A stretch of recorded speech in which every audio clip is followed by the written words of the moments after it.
Okay, I know what you're probably thinking right now. How has this guy never beaten a FromSoft Souls game before? It's a fair question, and over the years, climbing that mountain has become almost a badge of honor, even before Elden Ring came along and made achieving this feat much more accessible. Which is a good thing, by the way. In my defense, I have played and beaten FromSoft games, including their Souls titles, just never both at once. I've started Dark Souls 3 several times but never finished, beaten Armored Core 6, and put more than 50 hours into Elden Ring. So while I hadn't conquered one of their infamous Souls experiences, I'm no stranger to FromSoft or the genre, and while picking through my backlog for something to play, I figured, hey, Bloodborne could be a good place to start. So after dusting off my PS5, which I really should use more, I jumped in, and man am I glad I did because it blew my mind. A quick disclaimer before we get started. Since I don't use my PS5 or capture card enough, some of my footage got absolutely ruined by the HDR settings before I realized the problem and fixed it. I've tried brightening these clips without washing them out, but if you notice something that looks particularly dark, shiny, or just bad in general, that's probably why. So with that out of the way, let's get into why Bloodborne really is just as good. No, even better than everyone always says it is, and why I'm now fully convinced that all the clamor over its missing remaster makes perfect sense. Speaking of that remaster, there's no better place to start than Bloodborne's settings and performance. Its options menu is pretty anemic by today's standards, but this is an 11-year-old console title we're talking about, so there's no point in complaining really. What I am happy to complain about is probably the single biggest reason why the game's community has been begging and pleading for a remake or remaster all these years. Running at a locked 30 frames per second. Listen, I'll be real with you. Did the game running at 30 FPS ruin the experience? No. But did it make me want to gouge my own eyeballs out at times? Yes. Yes, it did. The frame rate feels rough at first, and is noticeable all the way through, and seeing as it's 2026, I don't think games running at a base 60 frames is too much to ask. Both Sony and Xbox have already boosted the performance of many older titles on PS5 and Series X, and the fact that Bloodborne hasn't benefited from this is truly a crime. But I would never tell a single soul not to play it just because of that. To its credit, I didn't experience a single crash or gameplay-related issue. After actually playing and seeing how it looks now, imagining Bloodborne running at a buttery smooth 60 FPS gives me the chills. This wasn't a deal-breaker, as the 50-plus hours I put into the game can attest, but man, someone is really dropping the ball on what seems like an easy slam-dunk, money-printing update for one of the most vocal and dedicated communities in gaming. Unlike its settings menu, Bloodborne's character creator features a metric ton of options, and as someone who doesn't typically fixate on the look of my toon, I hung around much longer than expected. And saving created characters to reuse in other playthroughs later is an awesome feature. Its visuals and graphical quality are dated, but FromSoft has always delivered a larger-than-life sense of scale and captivating use of space that grabs your attention relentlessly, and Bloodborne is no exception. Art direction can carry games a long way, and it does so here. From the city of Yharnam with its lighting, architecture, and healing church influences, to the rocky cliffs of the Nightmare Frontier or the dark corners of Bergenworth, and beyond. Castle Cainhurst was my favorite location, and its combination of snow-capped spires and vampiric themes perfectly encapsulated the game's beauty and horror, of which there is also plenty. And not just any horror either. Clear Lovecraftian influences are blended into every aspect of Bloodborne, its visuals no exception. FromSoft's inhuman, almost unnerving sense of scale blends perfectly with these otherworldly motifs, like spotting a terrifying giant creature perched on a building for the first time, a moment that fits right into this setting. The horror isn't just Lovecraftian though, and there are plenty of old-fashioned jump scares and creepy scenes, like being asked for a password to unlock a door, then finding only a rotted corpse waiting on the other side when it opens. One sequence in particular, traversing a seemingly empty barn on a moonlit night, screams horror movie vibes. The barn doors creaking gently in the wind, muffled footsteps and voices emanating from the rafters before the inevitable jump scare attack. It feels like you're walking through a haunted house on Halloween. These graphics might be dated, but man, the game still has that juice, including some well-done cutscenes, particularly during boss intros, which are always badass. Bloodborne's audio design is equally fantastic across its soundtrack and gameplay, starting with a beautiful main menu theme and never letting up after. From haunting tracks that elicit feelings of trepidation, to peaceful melodies playing quietly as you regroup between battles, the perfect chord is constantly struck, and this is one of the best soundscapes I've heard in gaming, period. Sound effects are also well done. from sheathing an axe or slamming a heavy blade into the ground with a massive boom, enemy shouts as they viciously attack, or even hearing them slither, crawl, and creep their way around before even coming into sight. These gameplay cues help you understand exactly what's happening during both exploration and combat, from the echo of a new passageway opening to the sound of an enemy behind you preparing to strike. The creepiness of its visuals also carries over to audio, like the sound of a crying baby popping up infrequently, and each time it does, sending shivers down your spine. It's all unforgettably brutal and repulsive in the best way. Creepy, fitting, viscerally disgusting, and all of it is f***ing awesome. Being a FromSoft game, voice acting is at a premium, but what little there is always excellent, and several lines have been burned unforgettably into my head. There were a few visual glitches, like blood spatter and shadows not looking quite right, and a few instances of pop-in, characters poking through surfaces, and distant animations looking stiff and glitchy. But these came few and far between, and did nothing to hamper my enjoyment of this otherwise beautiful presentation. FromSoft have always been masters of indirect storytelling, most often conveyed through a game's environments, item descriptions, or if you're lucky, small tidbits of lore or dialogue scattered about, and Bloodborne is no different. The game begins as you awake in some kind of medical facility, and are quickly thrown into the thick of a mystery, transfused with blood, visions of terrifying creatures plaguing you. The eternal question of, what the f*** is going on, immediately springs to mind. One facet where Bloodborne does differ from other FromSoft titles is an occasional first-person perspective during these cutscenes, which was absolutely wild the first time it unfolded, and really immerses you in these early moments. You quickly discover that the city of Yharnam is being consumed by the Night of the Hunt, with people cowering in their homes while crazy monsters roam the streets. Somehow, you're now involved in this hunt. But hunt for what exactly? Just like that age-old meme, you don't know who you are or why you're here, all you know is that you must kill. Those cryptic lore entries do pop up occasionally, and brief conversations with a limited cast of NPCs, and even some townsfolk hiding in their homes, helps build up the tension and drop teeny tiny hints as to what you're now caught up in. The setting of Yharnam is such a cool narrative backdrop, blending Renaissance-style technology, deep-seated religious influences, and a clash of industry against the supernatural that results in an unforgettable setting. While the city itself might be Bloodborne's centerpiece, the variety of locations you'll visit as the story unfolds is simply incredible. Entire districts within the city differ in style, but outside of that, there are numerous other areas, all with their own inhabitants, stories, and lore significance. Not one of these core game spaces felt phoned in or copy-pasted, and each was a masterclass in design and narrative impact. Places like Bergenworth, the Hunter's Nightmare, and Fishing Hamlet are simply unforgettable. There are also moon cycles that advance as the story unfolds, affecting the narrative and shape of the world around you. NPCs may come and go, locations might change, and new entities appear as the moon shifts and changes. When returning to Yharnam later, all those people calling out from their homes are suddenly silent. What happened to them? Where did they go?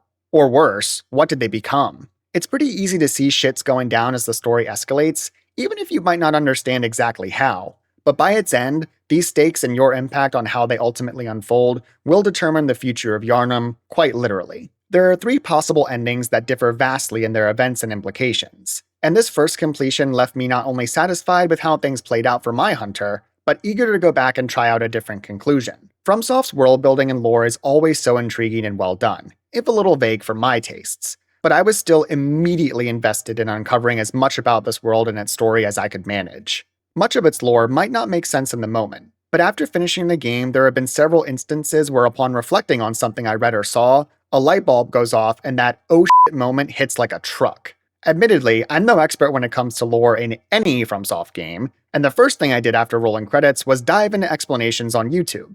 But if you enjoy this style of storytelling, or can at least tolerate it, you won't be disappointed. Before diving into the meat of Bloodborne's gameplay, I want to touch on bugs, which will thankfully be a short discussion since there weren't any major ones. And the sole issue I encountered during my 50-hour playthrough were characters getting stuck on the environment. Whether it was me getting caught behind a summoned NPC while entering a boss arena, absolutely terrifying at the time, but hilarious looking back on it now, or enemies getting stuck in doorways, resulting in some hilarious but dangerous situations where their attacks could seemingly strike out of nowhere. One optional boss tucked itself away in a corner for a bit, but snapped out of it when its second phase triggered. I also got pinned in place by enemies a couple of times and died, which was admittedly annoying since it meant losing valuable currency I then had to go back for, but in the grand scheme of things, Bloodborne was almost completely bug-free. Aside from the actual spiders, of course. Unguided exploration is a core pillar of FromSoft's signature gameplay, and Bloodborne features the same discovery and traversal that those familiar with Elden Ring and other earlier works have come to expect and appreciate. The Hunter's Dream serves as home base, where you'll level up, access item storage, upgrade menus, and travel to the game's various locations via its headstones. The Dream is maintained by the Doll, who facilitates your level ups and provides snippets of dialogue about your journey, along with the creepy but helpful messengers, who operate several shops where you can spend resources on new gear, consumables, and upgrade materials. Out in the wild, lamps serve as your bonfire checkpoints, progressively adding more fast travel options to the Dream's headstones and allowing you to return home to rearm and restock while diving deeper into these gameplay spaces. Unlike Elden Ring, which felt fairly generous with its sites of grace, Bloodborne follows that old-school FromSoft design where checkpoints are very few and far between, as in one at the start and one at the end of most locations, with another sprinkled in if you're really, really lucky. Finding another lamp after working through a new area feels absolutely euphoric, and pressing on without the comfort of a fresh checkpoint is stressful as fuck. But that's the point, right? Unlocking shortcuts and cutbacks is also an essential part of FromSoft's exploration loop, but it feels particularly nice coupled with this older, pre-Elden Ring philosophy, with most areas being an absolute gauntlet to get through. Discovering a shortcut to help speed things up in future runs always elicited a massive sigh of relief. Some you might not even expect, like toppling over an ancient stone monolith to create a bridge, or hopping in a bathtub and ending up in a brand new spot. And getting back to safety when things got dicey was always a great feeling. How these areas all circle back within themselves and connect to each other is incredibly impressive, and the sheer scope of their interconnection blew my mind over and over again. Deep into the game, I was still finding new ways to navigate areas I'd already explored, like climbing up a random ladder in some cave and emerging behind a sealed gate in the very first area that I had no idea how to get past originally. There are tons of these passages and ways to access them, like climbing across rooftops, perfectly timed jumps off moving elevators, or invisible walls, which I was fully convinced did not exist until hours of smacking bricks finally paid off. There are so many pathways through these spaces, it seems impossible to uncover them all in a single playthrough, and I mean that in a good way. I'd run into a locked door or blocked area and turn back, only to be gone so long I'd forget where the obstacle was and have to find my way back all over again. You might not even visit new locations of your own accord. At one point, I strolled outside and was suddenly abducted by a shadowy figure, only to awaken in some brand new area with no clue what happened or where I had ended up. This level of independent exploration can feel daunting, especially when entering a new area for the first time, seeing all the different paths available, and being forced to conquer your indecision over which one to choose. I do prefer having some kind of map, Elden Ring style, but building your own mental layout while exploring is undeniably a huge part of FromSoft's secret sauce when it comes to exploration. I eventually had an entire list of places to revisit, and when a game hooks you that deeply with interest in exploring its world, that's a pretty good sign. Wandering off the beaten path is always rewarded, providing additional resources, new weapons and gear, and entirely optional areas and boss encounters, although what's optional and what isn't can be hard to discern. Let me explore this little church quickly turns into, there's a lever unlocking a passageway under this tomb, and then, I'm delving into the depths of these catacombs and just discovered an entirely new area I had no clue even existed. And that is the beauty of FromSoft's unguided exploration. As mentioned during the story discussion, Bloodborne features a huge variety of locations, which vary greatly in both visual and gameplay design, with unique enemies and challenges to overcome, like negative status effects or specific triggers to avoid. And yes, there are poison swamps, lakes, and rivers, and you will end up in them, no matter how hard you try to avoid it. These environmental hazards also include plenty of traps and jump scares, some of which got me pretty good. Not only will they catch you off guard without careful attention to your surroundings, but will occasionally throw you into a swarm of enemies as well, upping the stakes even further. I did get slightly better at picking up on these cues over time, but never fully caught on, and certain instances like being scooped up by giant monsters or swarmed by suddenly appearing skeletons threw me for quite a loop. One thing you don't need to watch out for are mimics, which apparently don't exist in Bloodborne. I spent my entire playthrough expecting every chest I opened to take a nice chomp out of my hunter, but it never happened. Some small mercy at least. No dedicated jump felt really weird after playing Elden Ring, and while there are still traversal puzzles and sequences, this limitation hinders their execution. You can still fall down through different areas, another tried and true component of FromSoft's traversal, and it's always worth taking the plunge into that chasm or off a ledge to see what's below, even knowing you could die in the process. I also fell into places I didn't intend, mostly due to my own clumsy movement, like tumbling into Yarnum's sewers for an unintended detour, then panicking after realizing I had no idea where I was or how to get the hell out. Despite exploration being excellent overall, some of these areas were an absolute slog, where the optimal strategy was to run through them while ignoring everything until reaching another checkpoint. When I first entered the Unseen Village, enemies seemed much tougher than usual, and I swore they were respawning too, breaking one of the cardinal rules of Souls games.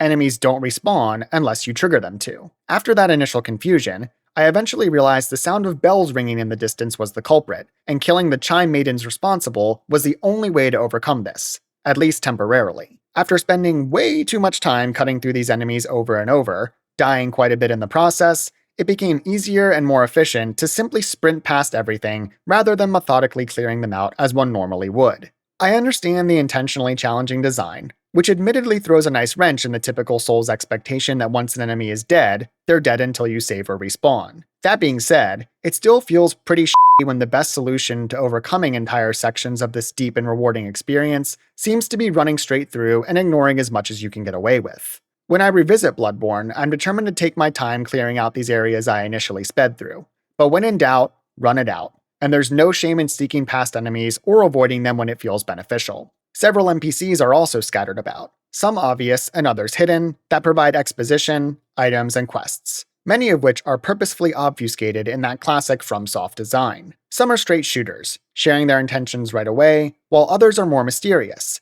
And there were a couple times I actually attacked an NPC before realizing they weren't an enemy. My bad, guys. They'll often point you in a general direction or provide vague hints on what to do next, but are almost never specific, rare exceptions, like jumping into a certain lake at one character's behest, excluded. These interactions can feature small choices like helping someone with an objective, providing specific items, or joining one of the game's various covenants, which provide additional quests, mechanics, and allies. Speaking of allies, NPCs can occasionally be summoned for help, which can be hugely beneficial for drawing enemy aggro and providing more opportunities to dish out damage. Just be careful you don't let them die too quickly. When their assistance is no longer required, they can be dismissed with your silencing blank, since you can't return to the Hunter's Dream with them, which scared the shit out of me until I realized what was going on. As you progress and leveling requires more and more resources, you'll face tough calls on whether to press on through a new area and potentially make more progress, or return to a checkpoint and level up, saving your precious investments, but then needing to retrace your steps yet again later.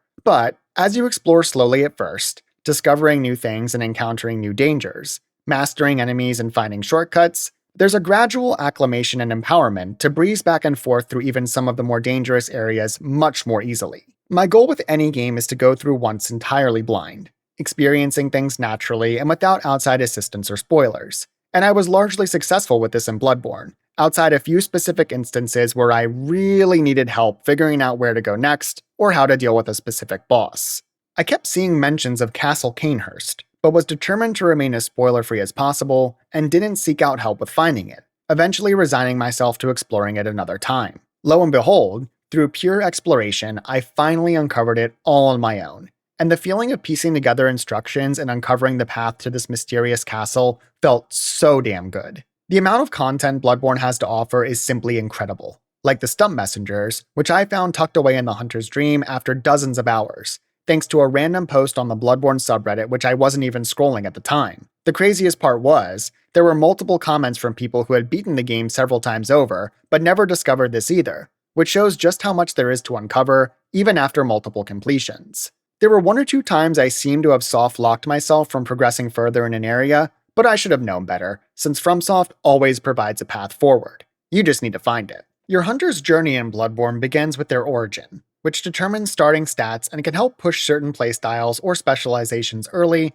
but doesn't permanently lock in a specific build. The two primary stats are Vitality and Endurance, dictating health and stamina respectively, along with four others: Strength, Skill, Blood Tinge, and Arcane, which determine your effectiveness with certain weapons, damage types, and the like. There are certain soft caps and hard caps associated with each of these that I didn't worry about during my first playthrough. But be warned, there's no respecking, so make sure these selections are chosen wisely when leveling up. Stamina management is a huge part of any Souls game, but felt especially important here, requiring a heavy focus on depletion and recovery, balancing attacks and dodges without leaving yourself exposed. something I struggled with for most of the game. Blood echoes are the equivalent of souls, used to level up, repair and upgrade weapons, and buy various items.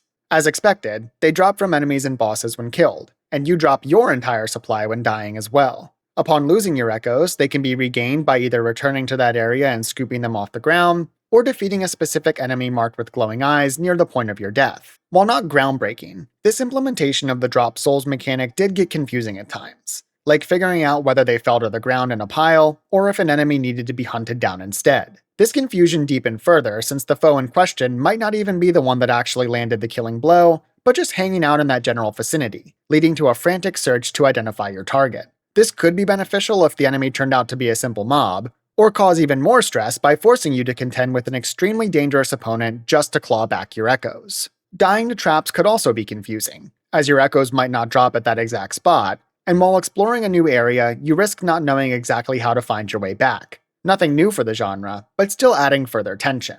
I, for one, am so glad we've outgrown the necessity of running around boss arenas trying to scoop up lost souls after each death, and those panicked moments have not been missed. In addition to echoes, you'll also collect insight from consumables and exploration, which is used to summon NPC allies and purchase items from a specific vendor. Insight also has some secondary side effects, like making you more susceptible to a particular debuff, and changing the world and enemies that populate it, or your perception of them at least. Blood vials are the primary means of healing, and are a limited consumable that, unlike most other Souls games, do not automatically restock to a certain threshold upon death. You can slightly increase the amount of vials held with certain gear, along with stocking up extras in your storage container, but once you've burned through the roughly 20 vial cap and any backups, you gotta go out and get more. This is where the great blood vial debate of Bloodborne rears its ugly head. Which system is better? Vials or flasks? I had heard of this debate even before playing, but its impact didn't become immediately apparent, and at first I thought these complaints were overblown. I was finding plenty of vials by exploring naturally and defeating enemies, had a huge stockpile built up, and never ran out, even during boss fights, so what's the big deal? Then it hit me like a f***ing truck. Oh yeah, this is a major pain in the ass. It wasn't an issue when I was rolling in them, but once that stockpile got low and every enemy had me praying they'd drop a vial or two, it started to feel really bad, really quick. I'm the type of player who never willingly chooses to farm in single-player games, but you quite literally cannot progress without rebuilding your supplies sometimes. And being yanked out of that awesome exploration or an incredible boss fight to go kill a bunch of meaningless enemies just to get more heals f***ing sucks. There are plenty of consumables too, like cures for debuffs, throwable Molotovs and poison knives, and complements for your arsenal like fire paper that apply extra damage to certain enemy types, and that's just scratching the surface. The Bold Hunter's Mark became my get out of jail free card, returning you safely to your last lamp without sacrificing any of your echoes. This was incredibly useful when exploring new areas and not wanting to risk a harrowing return trip, or when needing to quickly escape from a tough encounter. Just be careful, as enemies won't stand around watching you teleport away. You'll also eventually gain access to runes, which add powerful effects when slotted into your loadout. These are discovered during exploration, often kept behind difficult encounters or hidden areas, and have varying degrees of potency and effects, like extra health and stamina, buffing resistances, and improving certain attacks. This allows for further customization of one's general playstyle, but runes can also be switched up easily for extra help with a particular area or tough boss. Key items are related to story progression and quests, often granting access to new areas, although paying close attention to their descriptions and any info shared by related NPCs is crucial in understanding how they should be used. The most important and exciting components of your loadout are the weapons you wield and outfits you don while venturing out to exterminate the dangers of Yharnam. A combination of main and offhand items form the basis of your combat repertoire, with a selection of starter options offered for each slot.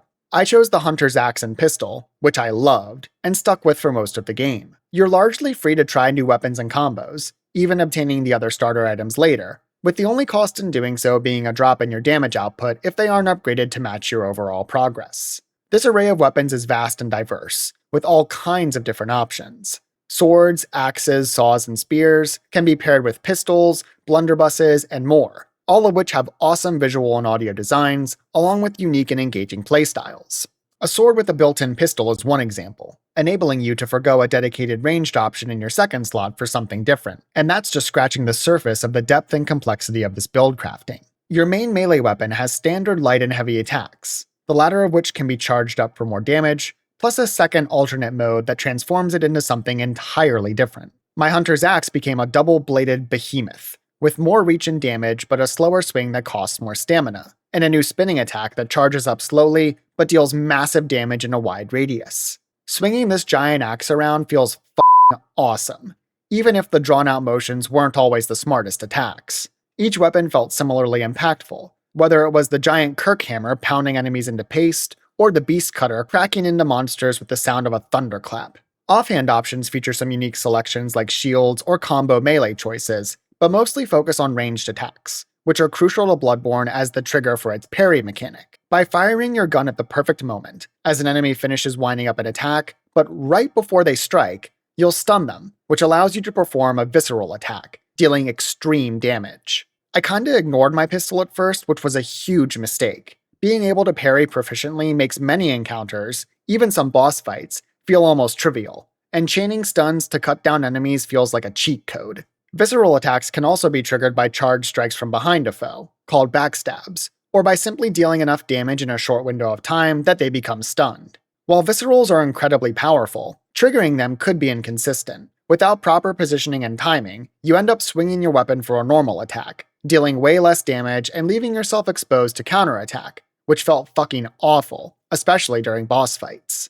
Despite its power, just spamming bullets isn't a viable strategy, and while it can stagger some enemies without the visceral trigger, more often than not, it's just a waste of ammo. And while it doesn't deal huge damage on its own, using your ranged weapon to get that final bit of damage in on a near-death boss while maintaining a safe distance can come in clutch. There are shields available, but I barely use them, and the game itself criticizes overly defensive playstyles, calling out that shields can be helpful, but not if they encourage passivity, which is especially true in Bloodborne. As you progress and encounter more dangerous enemies, weapons can be fortified to boost their stats and damage to compensate, customized further with gems, and repaired when their durability gets low. Weapons have 10 upgrade levels, each requiring progressively rarer materials, and the resource required for a plus 10 boost is relegated to only a couple guaranteed drops or lucky chance when farming optional content. Gems are similar to runes, also obtained during exploration and combat, but slotted into weapons instead, adding effects like increasing damage, reducing stamina costs, or adding secondary damage types to your attacks.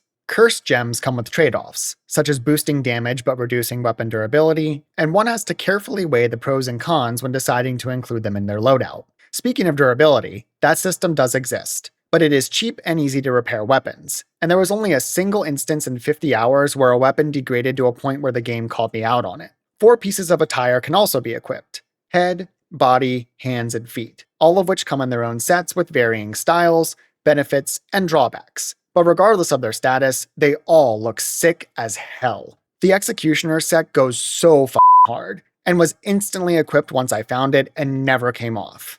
And yes, there is a dress to wear as well. Some gear is easy to find, while other pieces are way off the beaten path.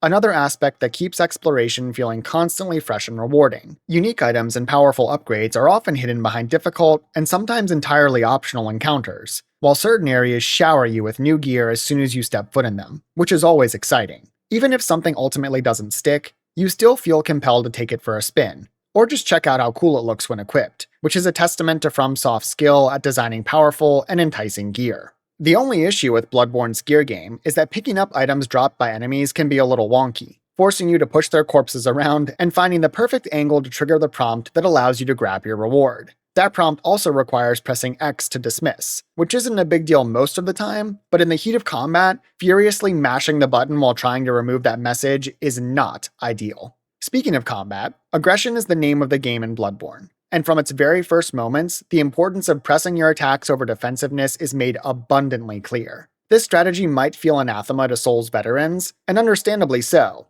The genre typically requires careful interplay between calculated defense and brief windows of attack, and relearning those habits isn't easy, but is crucial. One big caveat is, like in all Souls games, don't get greedy. There were plenty of times where trying to get one last attack in or finish off a boss ended with me staring at the "you died" screen instead of my imagined victory. Another unique aspect is the rally mechanic, a window of time after taking damage where health can be restored by damaging an enemy. This isn't a substitute for good old-fashioned healing, and can't be relied upon to keep you alive, But utilizing that aggression to stay in fights longer and avoid spamming your limited heals is another key component to this combat loop. Enemy variety in Bloodborne is incredibly diverse, and there are so many unique foes to encounter and master, like gun-toting grandpas in wheelchairs, blood-stuffed spider people, crazed hunters, and more. As if creepy priests that attack you with canes and flamethrowers, or scary shadow demons weren't enough, you even end up fighting f***ing aliens. Or at least what looks like aliens anyway. Each zone is packed with these unique opponents, and you can face off against wolfmen, giant snake conglomerations, and those alien-looking dudes all within a 5-minute time span while running through a single location. Most fall under a specific designation. Beasts, pretty self-explanatory. Kin, like those alien dudes from earlier, and then everything else. Many of these foes have different forms they cycle through in combat, adding to their challenge, and even some of the non-boss enemies will really test your mettle. Mobs and standard enemies felt less challenging on average than other FromSoft games, but swarms of them still absolutely give you a run for your money if you aren't careful. Facing other hunters is a not uncommon occurrence, especially in certain areas, and they are some of the most dangerous enemies in the entire game. There are certainly some annoying to fight, like demonic-looking wolf guys in the nightmare levels and tentacle-faced giants in the DLC, but most enemies are a thrill to battle, which usually outweighs any annoyance they cause. Some locations share enemy types, but most have entirely unique sets associated with their specific homes. Castle Cainhurst is filled with crying ghosts and frightening gargoyles, which are mostly unique to its haunted halls. Seeing new enemies for the first time often makes you go, "What the fuck is that?" And many are deceptively designed. Oh, it's just another guy with an axe? Nope, he's got snakes exploding out of his head. That's just fucking great. Some can also apply various debuffs, like Poison or Frenzy, that deal additional damage over time, or in the case of the latter, can kill you outright if not treated quickly, similar to bleed effects in other FromSoft titles. Others will bombard you with projectiles from afar and attack from hidden hidey holes, and being on your guard is paramount to survival. I almost found this out the hard way when one particular enemy nearly blew me to smithereens with a cannon, which would have cost me 50,000 echoes. Maybe not the biggest loss, but at the time, that was a lot. There are also areas that demand constant awareness of your surroundings during combat, like ledges, bridges, and rafters. And even if you don't fall to your death, you can still end up stuck in some very bad spots. Fighting near these edges is f***ing stressful, although you can sometimes bait enemies into falling to their own deaths instead, which is always a pleasant sight. Despite combat feeling great on the whole, there were some minor pitfalls. Enemy AI and detection isn't the greatest, but using this to your advantage is huge, isolating enemies and drawing them away from their comrades. Shout out to Pebbles, my favorite consumable in the game. The biggest issue by far is with camera lock-on, which can be super wonky and easily broken by enemies with janky movesets or that cover vast distances quickly. In boss battles featuring extra large opponents, not using the lock-on at all proved the best method for success. And while you sacrifice some tracking and aiming potential, the payoff typically outweighed those risks. That inconsistent lock-on isn't necessarily a new issue for FromSoft, but it feels even worse paired with that 30 FPS frame rate, and trying to spin the camera around to locate a target feels like dragging your controller stick through a puddle of molasses. The best Souls game content is typically found in their climactic, bombastic, over-the-top boss fights, and Bloodborne is no exception, featuring some of the best fights I've experienced in the genre. These showdowns were so intense, they'd often leave me with shaking hands and an adrenaline-induced headache each time the dust settled.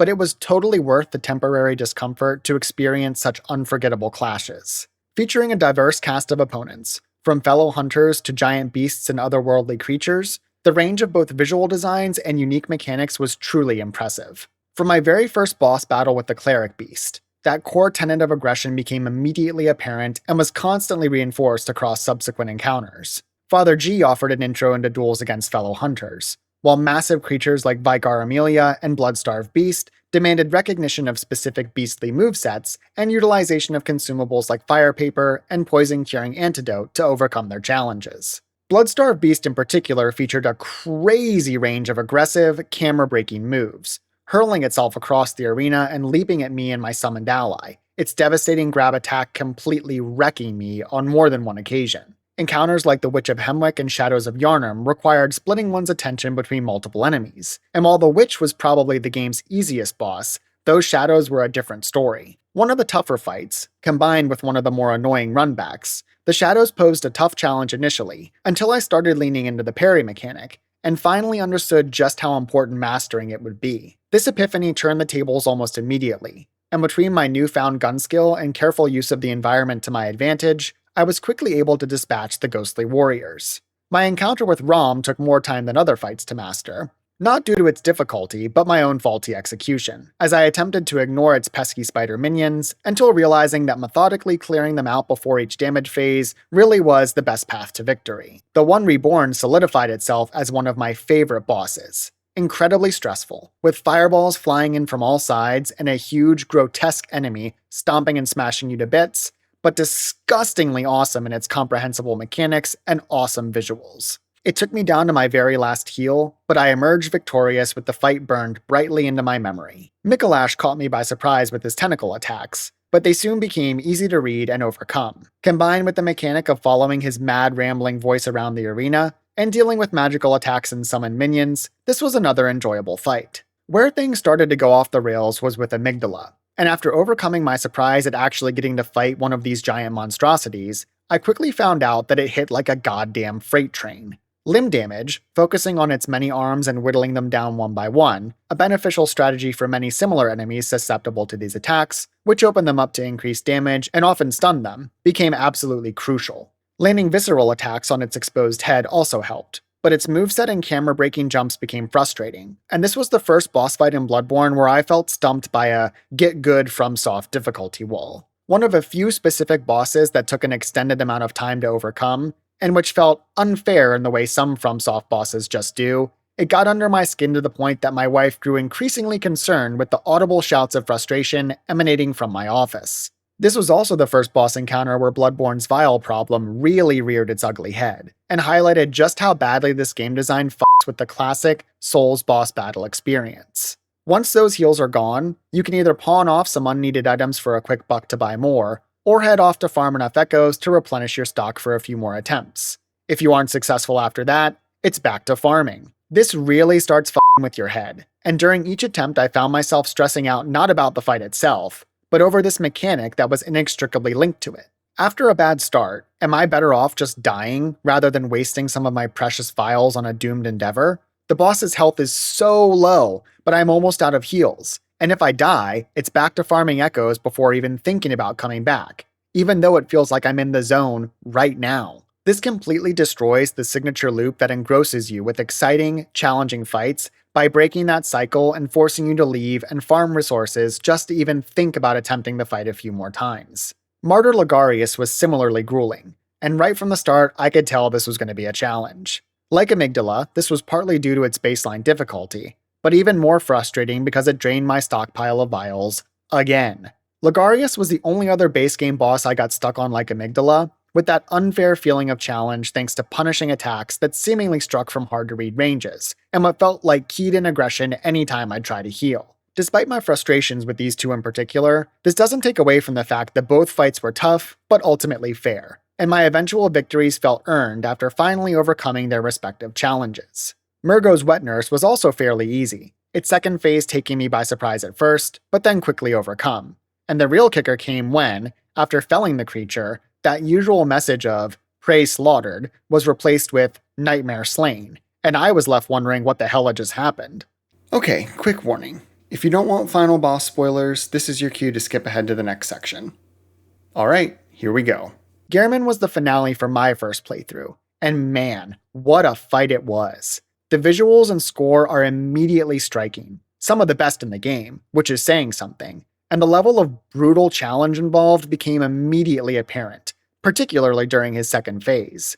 I managed to surprise myself, however, and he ultimately took just a handful of attempts to beat, with parrying once again the key to success, turning the fight from a hectic whirlwind bloodbath into a mostly manageable confrontation. Ultimately, it was an amazing final boss encounter to cap off the game, and I had no complaints once Gehrman was defeated and the final cutscene began to play. Aggression is still the name of the game, generally speaking. Staying right on top of, to the side, or underneath bosses was often the optimal strategy. Or even better, attacking them from the rear. Each encounter is unique in its requirements for victory, but these were some good general rules to live by. I also had no shame in using NPC summons whenever available. I never partook in online co-op, but I'm not above asking for help, and these allies were particularly useful for holding bosses' attention during these frantic fights. One thing I absolutely do not miss about FromSoft's older design philosophy are long, often treacherous runbacks to boss fights. And I'm extremely happy we've largely outgrown these sections in the more modern era of Souls titles.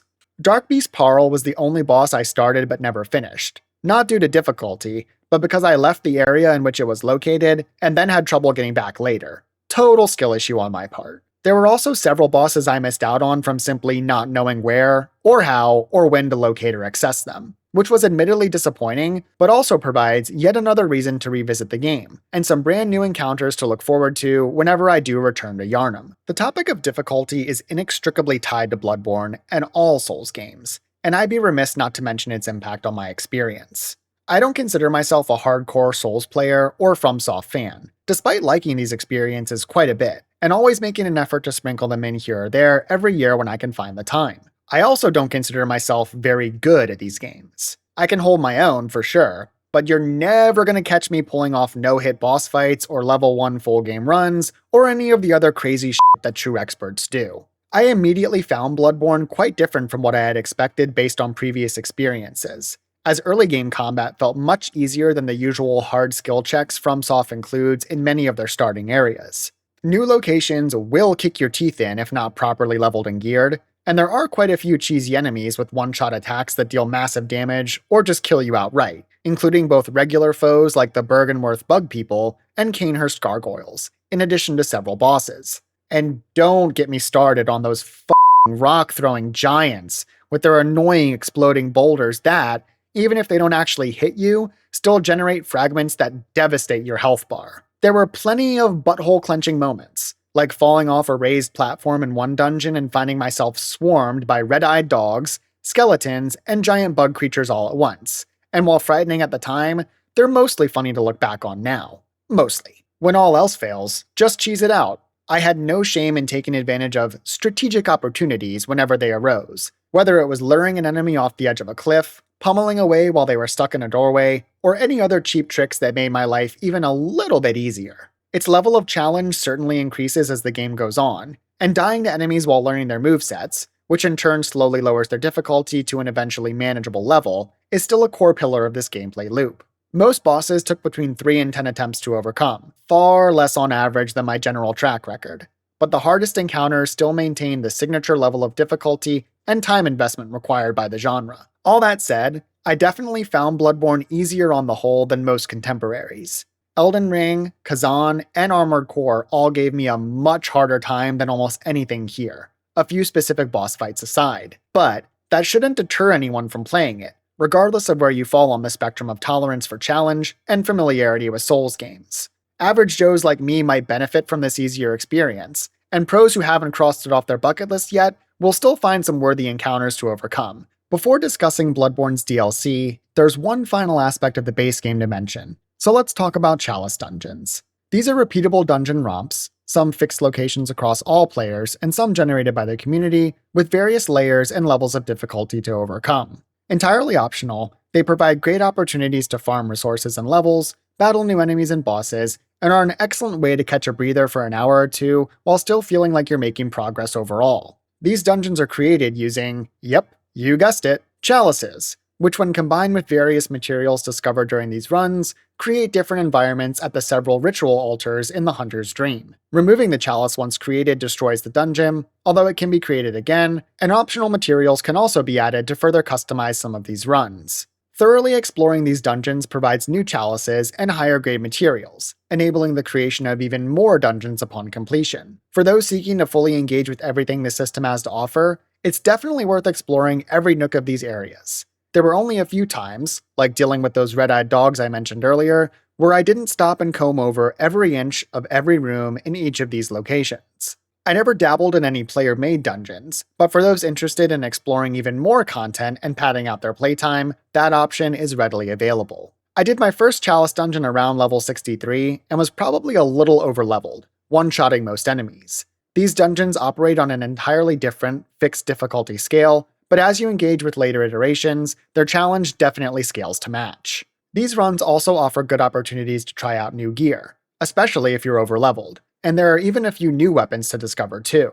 There are some brand new combatants, like freaky looking scorpions, plus different spins on familiar faces, like a new variation of those creepy ghost ladies from Canehurst. Crazy pickaxe-wielding maniacs who rush at you maniacally, giants with cannons and swords for hands, and dudes with giant greatswords all offer new types of challenges to analyze and overcome. There are also small puzzles and new traps to contend with, like swinging axes, guillotine blades, and rolling boulders, Indiana Jones style. Nothing groundbreaking, but worth overcoming for the rewards locked behind them. Boss fights were a mixed bag. Generally cool the first time something new comes along, but eventually growing tiresome after battling the same foes 2 or even 3 times over. Bosses like the undead giant with its wicked backswing, the giant flaming watchdog of the old lords, and Thumerian descendant with its dual scythe attacks were some of the highlights, and enemies like the blood-starved beast and Rom returned for a follow-up bout. Bloodletting Beast was the most difficult Chalice Dungeon boss by far, right up there with Amygdala and Logarius. And while most were a cakewalk, stuff like this still keeps you on your toes.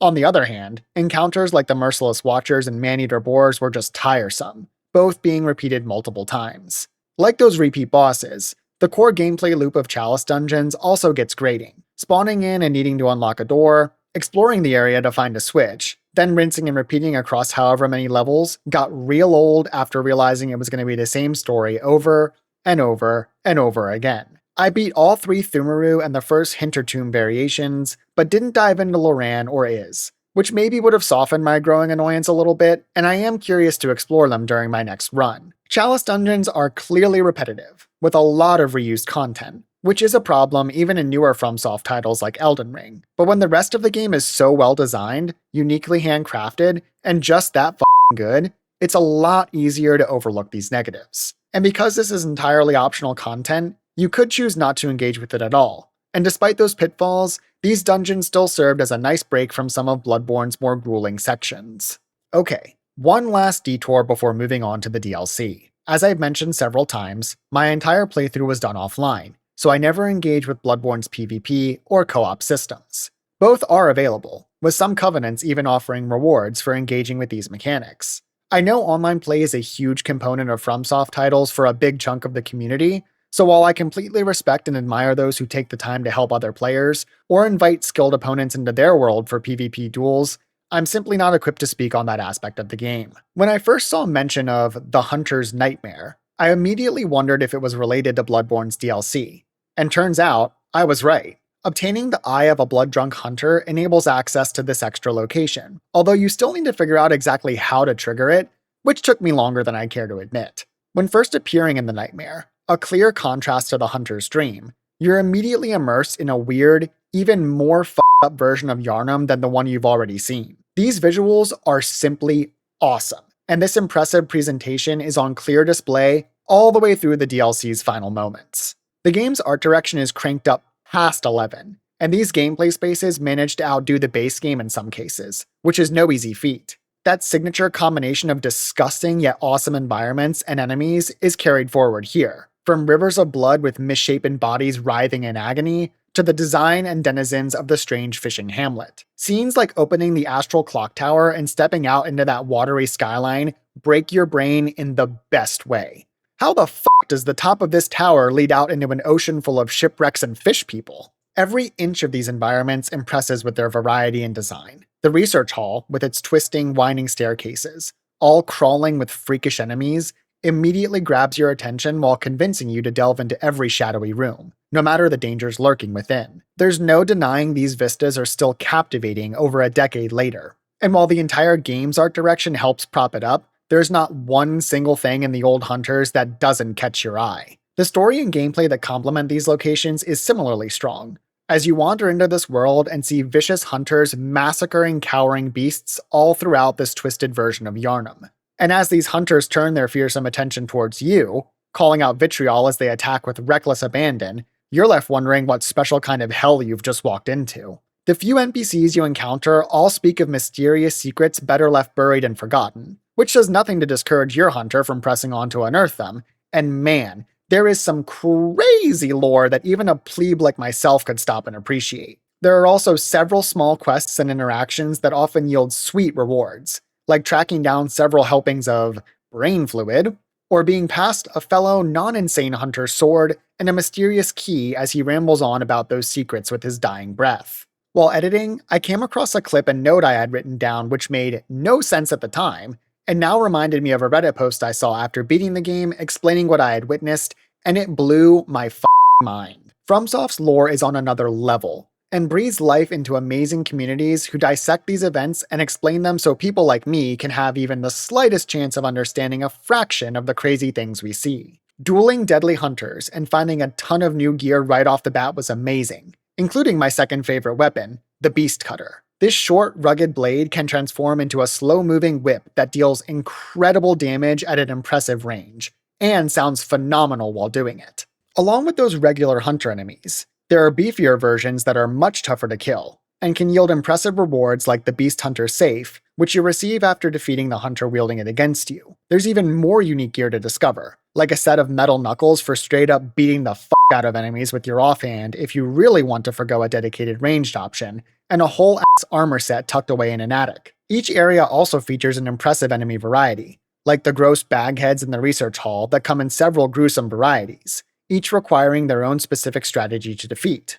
The fishing hamlet is home to, well, strange fish people that attack with long spears, magical lightning, and firebombs, along with snail people that seem slow at first, but then leap out of their shells to attack unexpectedly. Others, like the purple skull totems, can easily one-shot you with barely a warning, and the giant shark dudes were insanely difficult to take down when alone, never mind dealing with more than one at once. Getting to experience all that awesome content was actually the hardest part, as my initial attempt at the DLC came crashing to a halt when I ran into a giant, tentacle-faced guy who kicked my ass straight back to the base game. This was the one non-boss enemy that dished out the most "you died" screens in my entire playthrough, and between its powerful attacks and my viscerals not properly triggering a couple of times, I was quickly at my wit's end. Just like those boss fights before, dying to this one enemy over and over built up even more stress as those thoughts in the back of my head about a dwindling reserve of blood vials got progressively louder. This was one of the few times I broke my own rule and searched around for advice on how to progress. But no magic bullets or miracle cures for this predicament were revealed, and it truly was one of those get-good moments. I spent at least an hour trying to kill this thing, and just couldn't, and eventually decided I'd come back to the DLC again later. My second attempt started a few hours later, and ended just as quickly after I found myself struggling not only with the tentacle guy, but everything this time around. Hunters I had dealt with easily before were now running me over, and I still couldn't get past the damn giant.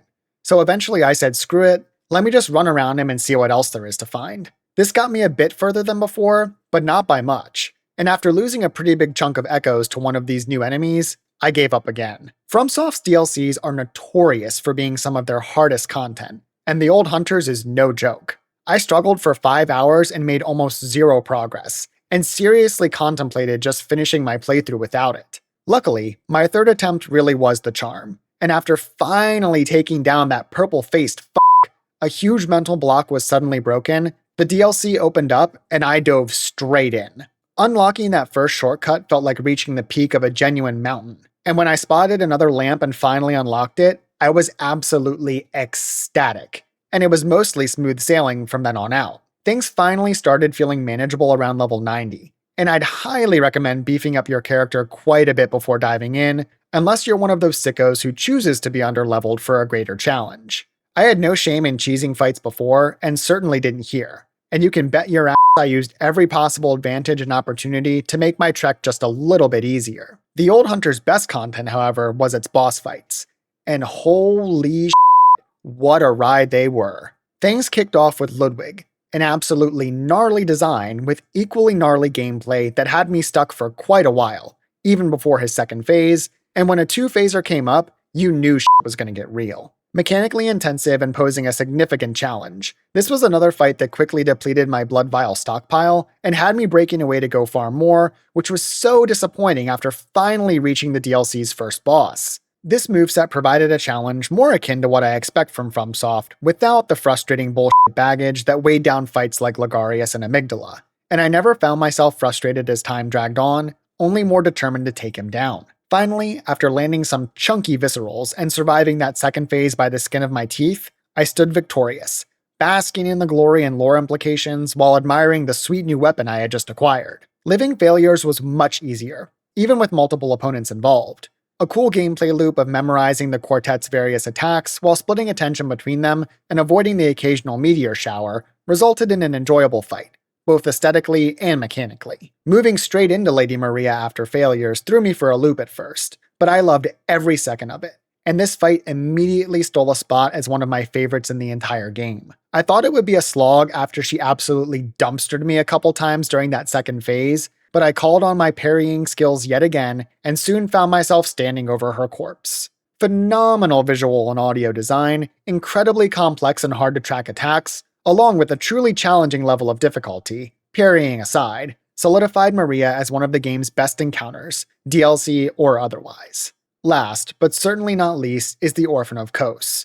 And man, where do I even begin? Stumbling upon a bunch of creepy fish people hunched over in prayer was the perfect way to frame the entrance to this fight, followed by one of the coolest and creepiest boss intros in any game I've ever played. Orphan continued the theme of tough but fair fights, hitting extremely hard but with a diverse yet readable repertoire, and after only a couple attempts, its attacks were starting to make sense.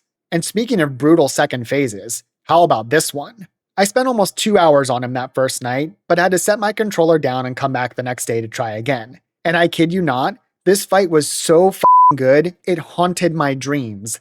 Literally. I dreamt about the Orphan of Kos. I woke up in the middle of the night thinking about the Orphan of Kos.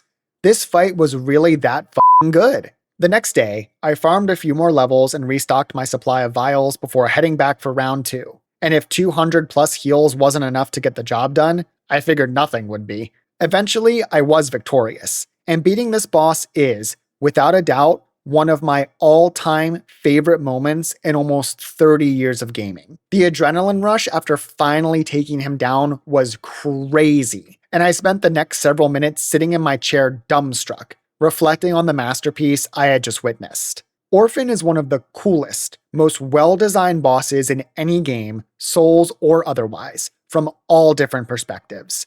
Visual, audio, gameplay, and story, and I will forever cherish that moment in my office, hands shaking and the biggest shit-eating grin plastered across my face. Not giving up was the single best decision I made during my playthrough, because The Old Hunters is one of the best DLCs I've had the pleasure of experiencing, and is now up there with the likes of Blood and Wine or Shivering Isles in my book, and I can't imagine experiencing Bloodborne without it. When I booted up Bloodborne for the first time, I had no idea its 11th anniversary was right around the corner, and as I became more invested in the community, I suddenly became aware of its annual Return to Yharnam event. Every year, players make a concerted effort to hop back in around its launch anniversary on March 24th, revisiting the title after time away and creating new memories in the process. I always knew a dedicated community was still alive and well, and events like this aren't exclusive to Bloodborne, but going through my first playthrough at the same time excitement for the yearly celebration was building deepened my appreciation for it even further. After the credits roll, you're dumped back into the starting area for another go, and I had to stop myself from diving right into New Game Plus. That's how badly I wanted to stay in this world, even after beating the game less than an hour prior. A lot of times after completing a game, even if it's really good, you walk away satisfied, occasionally thinking back on memorable moments and maybe revisiting it later down the line. With Bloodborne, I remember what feels like every little detail. From boss fights I conquered to locations I explored, characters I met, and all the stuff I know I missed. My brain won't stop shouting that I need to go back and play it again right now. When I say it's that good, it really is that good. And it left such a strong impression that I still can't get it out of my head. It's not perfect by any means, and there is definitely room for improvement despite that cult following and all the praise and accolades heaped upon it. For starters, please implement a 60 FPS mode and camera improvements so it doesn't feel like I'm about to yak when I turn around during a fight too quickly. More quality of life features like easily seeing how many echoes are needed for your next level up, accessing your loadout from lamps, and some kind of minimum limit on blood vials restored after each death would be huge improvements to an already exceptional core gameplay loop. Despite that wish list of things I'd love to see if, or hopefully when, a remake or remaster finally comes around, Bloodborne in this form is still f***ing awesome, plain and simple. I can't believe I waited this long to check out this masterpiece, and all I want to do is jump into a fresh run, taking on New Game Plus and seeing if I'm up to that challenge. It also gave me the itch to finally check out the Demon Souls remake, another FromSoft game I've never played, or even jump back into Dark Souls or Elden Ring and knock those off my list. There's still so much I didn't get to experience my first go around, and I'm already dreaming about what a full completionist playthrough might look like. It's all I've been thinking about since finishing the game, actually, and having to force myself to hold off on starting another run tells you all you need to know about the impression it left after 50 hours of glorious playtime. If you're like me and haven't played Bloodborne yet, I implore you, drop what you're doing, or at least bump it to the top of your backlog, because regardless of your feelings on FromSoft or the Souls genre, I can almost guarantee you won't be disappointed. And even if you are, you won't forget it anytime soon. Thanks for watching. If you enjoyed this video, make sure to like and subscribe for more gaming content, and let me know your thoughts on Bloodborne in the comments below. If you're someone who's beaten the game already, how does my assessment line up with your experience? Or, if you're like me and still haven't played it yet, is this the final nudge you needed to finally check it out yourself? Regardless, thank you for watching. You're a real one and I appreciate you, and hope to see you in the next one. Catch you later.